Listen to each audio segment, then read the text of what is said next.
Hello everyone, my name is Sweety Padhalia and welcome to SB Academy classes। तो आज के इस video lecture में हम लोग डिस्कस करेंगे फिजिकल प्रॉपर्टीज ऑफ अमीन्स के बारे में। तो जल्दी से आप लोग हेडिंग डाल लीजिए, फिजिकल प्रॉपर्टीज ऑफ अमीन्स। अब फिजिकल प्रॉपर्टीज में अगर हम बात करें तो सबसे पहले आता है फिजिकल स्टेट,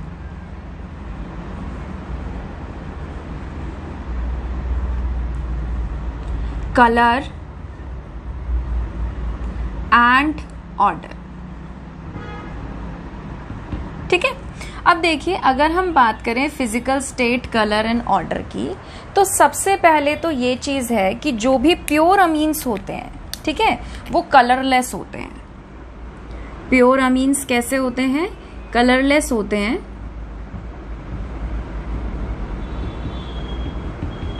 अगर हम इनको खुला छोड़ दें, ठीक है, अगर हम इनको ओपन इन एयर रख दें या फिर हम इसको स्टोर करके रख रहे हैं बट बार बार अगर हम बॉटल का ढक्कन खोल रहे हैं तो क्या होता है, एटमॉस्फेरिक ऑक्सीडेशन इनका हो जाता है और उसकी वजह से ये कलर एक्वायर कर लेते हैं। तो कलरलेस से किस में चेंज हो जाते हैं? कलर में, कलर्ड बन जाते हैं, becomes coloured due to atmospheric oxidation. तो जब इनका ऑक्सीडेशन हो जाता है तो कलरलेस से किस में चेंज हो जाते हैं? ये कलर्ड में। ठीक है, फिर उसके बाद अगर हम बात करें लोअर एलिफेटिक अमीन्स की, जितने भी लोअर एलिफेटिक अमीन्स होते हैं ये गैसेस होते हैं। ठीक है, अगर हम बात करें प्राइमरी अमीन्स की, एलिफेटिक की ही बात कर रही हूं मैं, ठीक है, तो प्राइमरी अमीन्स की अगर हम बात करें तो प्राइमरी अमीन्स में जब 3 और 3 से ज्यादा आ जाते हैं, 3 और मोर देन 3, तो वो चेंज हो जाते हैं किसमें? लिक्विड में। आपको पता है जैसे जैसे कार्बन चेन बढ़ती है, वेंडर वॉल इंटरैक्शन बढ़ता है, ठीक है, तो वो क्या करते हैं, मॉलिक्यूल्स पास पास आ जाते हैं और गैस से किस में चेंज हो जाते हैं? लिक्विड में। और भी अगर आप ज्यादा हाइयर मेंबर्स की बात करो जिसमें काफी ज्यादा नंबर है कार्बन का, तो जो हाइयर अमीन्स होते हैं वो क्या होते हैं? सॉलिड। ठीक है, जो लोअर मेंबर्स होते हैं, अगर हम ऑर्डर की स्मेल की बात करें तो जो लोअर मेंबर्स हैं उनकी जो स्मेल होती है वो अमोनिया की तरह होती है। अमोनिया की जैसे स्मेल होती है ना, लोअर मेंबर ऑफ अमीन्स की भी अमोनिया की तरह ही स्मेल होती है। बट जैसे जैसे हम हाइयर मेंबर ऑफ अमीन्स की तरफ बढ़ते हैं तो उनका काफी ज्यादा फिशी ऑर्डर होता है, मतलब गंदी सी स्मेल होती है, अच्छी सी स्मेल नहीं होती है। ठीक है, अगर हम बात करें एरोमेटिक अमीन्स की, यहां पे लिख देते हैं, तो जो एरोमेटिक अमीन्स हैं वो काफी ज्यादा टॉक्सिक इन नेचर होते हैं। ठीक है, तो आप इसको लिख लीजिए। अगर हम बात करें फिजिकल स्टेट की तो लोअर मेंबर्स जो हैं वो गैसेस होते हैं। 3 और 3 से ज्यादा वाले, जो मतलब 3 कार्बन जिसमें आ रहे हैं या 3 से ज्यादा कार्बन वाले अमीन्स हैं एलिफेटिक की, वो लिक्विड होते हैं। और उससे भी ज्यादा अगर हाइयर अमीन्स की हम लोग बात करते हैं तो वो सॉलिड होते हैं। कलर की अगर हम बात करें तो प्योर अमीन्स जो हैं वो जनरली कलरलेस होते हैं, बट वो कलर एक्वायर कर लेते हैं अगर उनका एटमॉस्फेरिक ऑक्सीडेशन हो जाता है तो। फिर उसके बाद आता है ऑर्डर। जो लोअर मेंबर्स होते हैं, ठीक है, उनकी जो स्मेल है वो अमोनिया की तरह होती है। हाइयर मेंबर्स जो हैं उनकी कैसी होती है? काफी ज्यादा फिशी स्मेल होती है। ठीक है, तो आप लोग ये लिख लीजिए, वीडियो को पॉज करके या स्क्रीनशॉट ले लीजिए। उसके बाद सेकंड हमारी फिजिकल प्रॉपर्टी आती है सॉल्युबिलिटी। सेकंड फिजिकल प्रॉपर्टी हमारी क्या आती है? सॉल्युबिलिटी। सॉल्युबिलिटी की देखिए अगर हम बात करें, सॉल्युबिलिटी इन वाटर में मैं डिस्कस कर रही हूं। अब देखिए सॉल्युबिलिटी में क्या होता है, सॉल्युबिलिटी इन वाटर, ऑब्वियस सी बात है, कोई भी चीज वाटर के अंदर तभी सॉल्युबल होगी अगर वो वाटर के साथ बॉन्ड बना रही है। ठीक है, तो आपको पता है अगर हम बात करें हाइड्रोजन बॉन्डिंग की, तो हाइड्रोजन बॉन्डिंग कौन कौन बनाता है? हाइड्रोजन किस किस के साथ लिंक्ड होना चाहिए? फोन के साथ। Fluorine, oxygen, nitrogen. अगर हम बात कर रहे हैं अमीन्स की, तो अमीन्स के अंदर नाइट्रोजन आता है। इसका मतलब अमीन्स जो है वो हाइड्रोजन बॉन्ड बनाने की क्षमता रखता है, तो वो वाटर में सॉल्युबल होता है। अब क्वेश्चन ये आता है कि क्या सारे अमीन्स वाटर के अंदर सॉल्युबल होते हैं? तो आंसर होता है नहीं।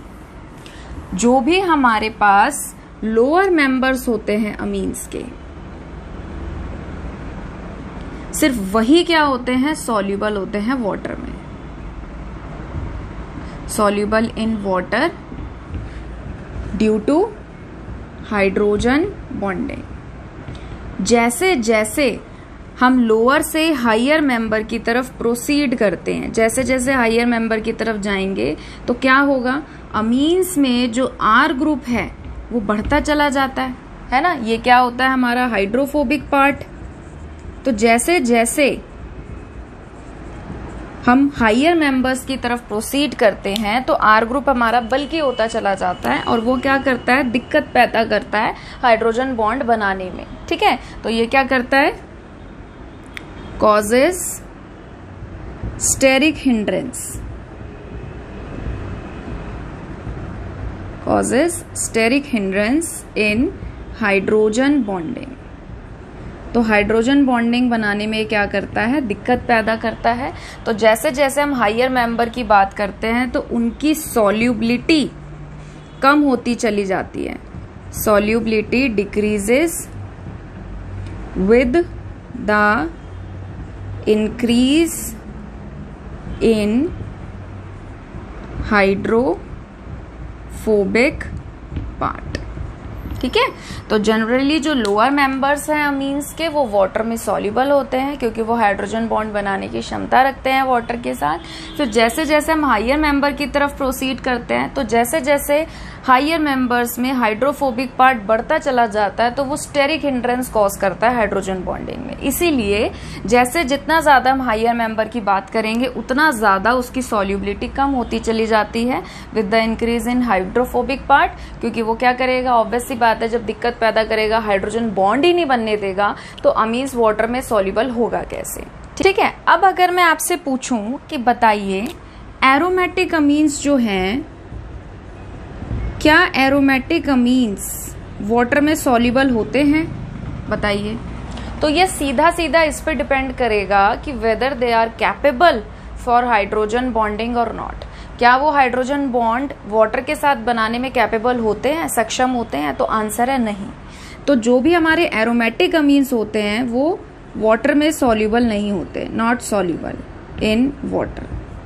ऐसा क्यों है? ऐसा इसीलिए है कि जो भी हमारा एरोमेटिक अमीन होगा उसमें क्या होती है? Benzene ring. अब ऑब्वियस सी बात है, बेंजीन रिंग जो है वो क्या होगी? बल्कि जैसे ये हमारा क्या है? NH2 aniline. ऐसा भी हो सकता है कि भाई आपके पास RNH हो, ऐसे भी हो सकता है कि यहाँ पे एक और R हो। ठीक है, तो जो बेंजीन रिंग है वो वैसे बड़ी होती है जिसमें pi electron cloud above the plane और बिलो द प्लेन होता है। तो पाई इलेक्ट्रॉन अगर above the plane below the plane है तो वो क्या करेंगे? रिपल्शन क्रिएट करेंगे, स्टेरिक हिंड्रेंस कॉज करेंगे, जिसकी वजह से हाइड्रोजन बॉन्डिंग स्मूथली नहीं हो पाएगी, नहीं बन पाएगी। इसीलिए एरोमेटिक अमीन्स जो हैं वो भी वाटर में सॉल्युबल नहीं होते। ठीक है, तो आप लिख लीजिए इसको। उसके बाद थर्ड हेडिंग डालिए बॉइलिंग पॉइंट। अब सोचिए कि अगर हम बॉइलिंग पॉइंट की बात करें तो आपको क्या लगता है कि अमीन्स का बॉइलिंग पॉइंट क्या होगा? कम होगा कि ज्यादा होगा? बताइए, क्या लगता है कि अगर हम बॉइलिंग पॉइंट की बात करें तो बॉइलिंग पॉइंट अमीन का कैसा होगा? देखिए, अमीन्स की अगर हम बात करें तो अमीन्स जो हैं वो क्या होते हैं? बाय नेचर पोलर होते हैं या नहीं होते हैं? सोचिए, अगर मैं बात करूं अमीन की, ठीक है, तो अमीन्स जो हैं वो क्या होते हैं? पोलर होते हैं। कैसे पोलर होते हैं? नाइट्रोजन की इलेक्ट्रॉन नेगेटिविटी कितनी होती है? 3.0। हाइड्रोजन की इलेक्ट्रॉन नेगेटिविटी कितनी होती है 2.1। ज्यादा इलेक्ट्रोनेगेटिव कौन है? नाइट्रोजन। अगर नाइट्रोजन ज्यादा इलेक्ट्रोनेगेटिव है तो वो क्या करेगा? इलेक्ट्रॉन को अपनी तरफ खींचेगा। तो इस पे कैसा चार्ज आएगा? इस पे चार्ज आएगा पार्शियल नेगेटिव। हाइड्रोजन पे कैसा चार्ज आएगा? Partial positive. अब ऐसा तो है नहीं कि ये चीज सिर्फ एक ही मॉलिक्यूल के अंदर होती है। अमीन्स के जितने भी मॉलिक्यूल होंगे, इलेक्ट्रॉन नेगेटिविटी का डिफरेंस तो हर जगह रहेगा। तो सेम चीज जो है वो दूसरे मॉलिक्यूल में भी होगा। इसको मैं इस तरीके से लिख देती हूं। सिमिलरली ये इस तरीके से एक और मॉलिक्यूल में भी होगा, इस तरीके से और दूसरे मॉलिक्यूल्स में भी होगा। ठीक है, तो नाइट्रोजन पे हर जगह क्या है? Partial negative, partial negative, partial negative charge. Hydrogen पे, हर हाइड्रोजन पे है, मैं सिर्फ अभी एक पे दिखा रही हूँ बट हर हाइड्रोजन पे है वो। तो पार्शियल पॉजिटिव, पार्शियल पॉजिटिव, इधर भी पार्शियल पॉजिटिव, इधर भी partial positive, partial positive, partial positive. ठीक है, तो अब देखो क्या होगा कि ये जो इलेक्ट्रोनेगेटिव नाइट्रोजन है जिसपे पार्शियल नेगेटिव चार्ज जनरेट हुआ है, ये क्या करेगा?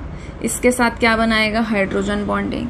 ये भी क्या करेगा? इसके साथ क्या बनाएगा? Hydrogen bonding. ये भी क्या करेगा? इसके साथ क्या बनाएगा? Hydrogen bonding. तो इस हाइड्रोजन बॉन्डिंग की वजह से, अच्छा सबसे पहले तो ये बता दो, ये हाइड्रोजन बॉन्डिंग कौन सी है? इंटरमॉलिक्यूलर है कि इंट्रामॉलिक्यूलर है? बताइए। ये इंटरमॉलिक्यूलर हाइड्रोजन बॉन्डिंग हो रही है, ये इंट्रामॉलिक्यूलर हाइड्रोजन बॉन्डिंग हो रही है? ये हो रही है इंटरमॉलिक्यूलर हाइड्रोजन बॉन्डिंग। जब एक मॉलिक्यूल दूसरे मॉलिक्यूल के साथ हाइड्रोजन बॉन्ड बनाता है तो उसे बोलते हैं इंटरमॉलिक्यूलर हाइड्रोजन बॉन्डिंग। जब एक ही मॉलिक्यूल में हाइड्रोजन बॉन्डिंग होती है उसे बोलते हैं इंट्रामॉलिक्यूलर हाइड्रोजन बॉन्डिंग। जैसे कि ऐसे मैं रैंडमली एक एग्जांपल लेके आपको समझा रही हूं। जैसे कि मान लीजिए ये है आपके पास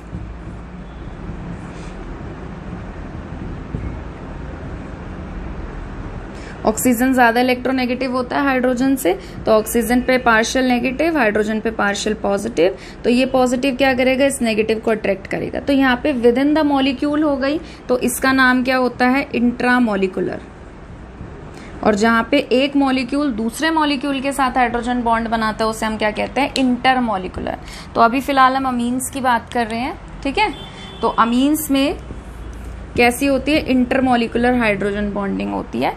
अब देखिए क्या है कि अब इस हाइड्रोजन बॉन्ड की वजह से क्या हो रहा है? मॉलिक्यूल्स जो हैं वो एसोसिएट हो गए, एक दूसरे से जुड़ गए, पास पास आ गए फोर्स ऑफ अट्रैक्शन के थ्रू।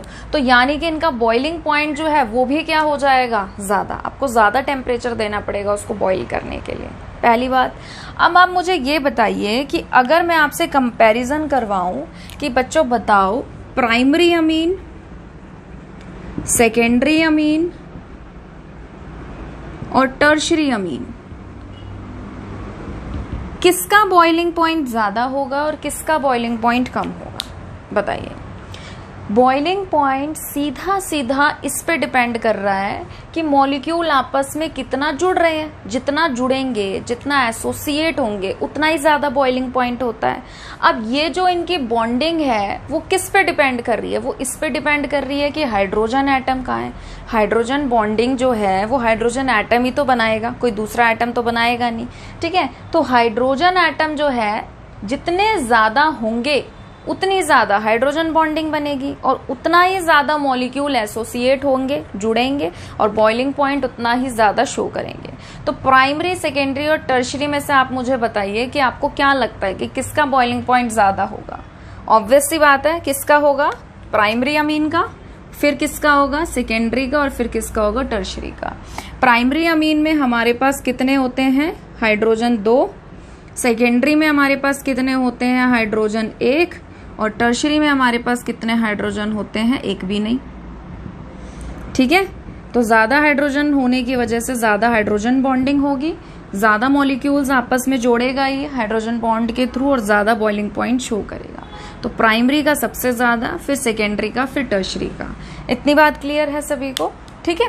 अब देखो, अगर मैं आपसे पूछूं, बॉइलिंग पॉइंट हम ये कह रहे हैं अमीन्स का ज्यादा होता है, अमीन्स का ज्यादा होता है, ठीक है। नॉर्मली हाइड्रोकार्बन से आपको मिल जाएगा ज्यादा होता है ना। क्वेश्चन मैं आपसे ये पूछना चाहती हूँ कि अगर आप अमीन का बॉइलिंग पॉइंट कंपेयर करना चाहते हैं अल्कोहल से या फिर कार्बोक्सिलिक एसिड से, तो मुझे बताइए कि किसका बॉइलिंग पॉइंट ज्यादा होगा, बताइए। क्वेश्चन समझे?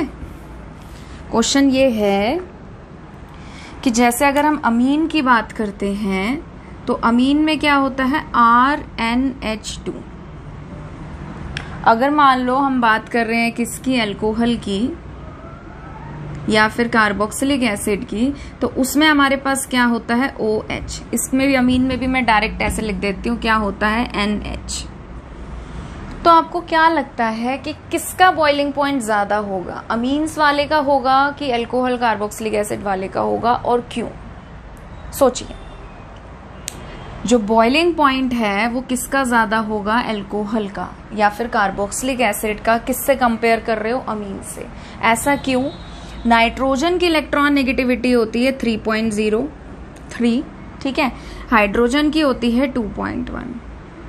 अगर आप यहाँ पे बात करो तो कार्बोक्सिलिक एसिड या अल्कोहल की, तो उसमें क्या होता है, ऑक्सीजन। ऑक्सीजन की इलेक्ट्रॉन नेगेटिविटी कितनी होती है, 3.5। हाइड्रोजन की कितनी होती है, 2.1। नाइट्रोजन ज्यादा इलेक्ट्रोनेगेटिव है हाइड्रोजन से कि ऑक्सीजन ज्यादा इलेक्ट्रोनेगेटिव है हाइड्रोजन से? ऑब्वियस सी बात है, ऑक्सीजन ज्यादा इलेक्ट्रोनेगेटिव है। अगर ये ज्यादा इलेक्ट्रोनेगेटिव है तो ये ज्यादा इलेक्ट्रॉन्स को अट्रैक्ट करेगा, शेयर्ड पेयर ऑफ इलेक्ट्रॉन्स को अपनी तरफ। तो इसका जो नेगेटिव साइन है उसका मैग्नीट्यूड क्या रहेगा, रिलेटिवली या कंपैरेटिवली क्या रहेगा, ज्यादा नेगेटिव रहेगा इस वाले से। दोनों खींचेंगे, देखो हाइड्रोजन से तो नाइट्रोजन ज्यादा इलेक्ट्रोनेगेटिव है ही, ऑक्सीजन भी ज्यादा इलेक्ट्रोनेगेटिव है। अब यहाँ पे कंपैरिजन चल रहा है नाइट्रोजन और ऑक्सीजन का कि कौन ज्यादा इलेक्ट्रोनेगेटिव, ऑक्सीजन। तो ऑक्सीजन ज्यादा इलेक्ट्रोनेगेटिव है तो वो ज्यादा इलेक्ट्रॉन खींचता है नाइट्रोजन के कंपैरेटिवली। तो इस पे जो है पार्शियल नेगेटिव चार्ज ज्यादा होता है नाइट्रोजन के कंपैरेटिवली। तो ऑब्वियस सी बात है कि स्ट्रॉन्ग हाइड्रोजन बॉन्ड कौन बनाएगा, OH। तो यानी कि जो ज्यादा स्ट्रॉन्ग हाइड्रोजन बॉन्ड बनाएगा उसका बॉइलिंग पॉइंट भी क्या होगा, ज्यादा। आप इसको ना इस तरीके से भी देख सकते हो कि यहाँ पे इलेक्ट्रॉन नेगेटिविटी का डिफरेंस है, 3 में से 2.1 माइनस करो तो यहाँ पे इलेक्ट्रॉन नेगेटिविटी का डिफरेंस है 0.9, जबकि यहाँ पे इलेक्ट्रॉन नेगेटिविटी का डिफरेंस कितना है, 1.4 सॉरी, ठीक है। तो जहां पे ज्यादा इलेक्ट्रोनेगेटिव डिफरेंस होता है वो वाला बॉन्ड ज्यादा पोलराइज होता है, और जो जितना ज्यादा पोलराइज होता है वो उतना ही ज्यादा क्या करेगा, हाइड्रोजन बॉन्ड बनाएगा। हाइड्रोजन है तो ठीक है, तो उतना ही ज्यादा वहां पे सेपरेशन ऑफ चार्ज होगा, हाइड्रोजन बॉन्ड बनाएगा, मॉलिक्यूल उतना ही ज्यादा स्ट्रांगली एसोसिएट होंगे, और उतना ही ज्यादा टेम्परेचर आपको देना पड़ेगा उसको बॉइल करने के लिए, ठीक है। तो आई होप आपको ये क्लियर हो गया होगा। तो आज के लिए इतना ही। अगर आप लोगों को ये वीडियो पसंद आया है तो प्लीज़ इसे लाइक करिए, शेयर करिए, चैनल को सब्सक्राइब करिए। जल्दी मिलेंगे नेक्स्ट वीडियो के साथ। Thank you.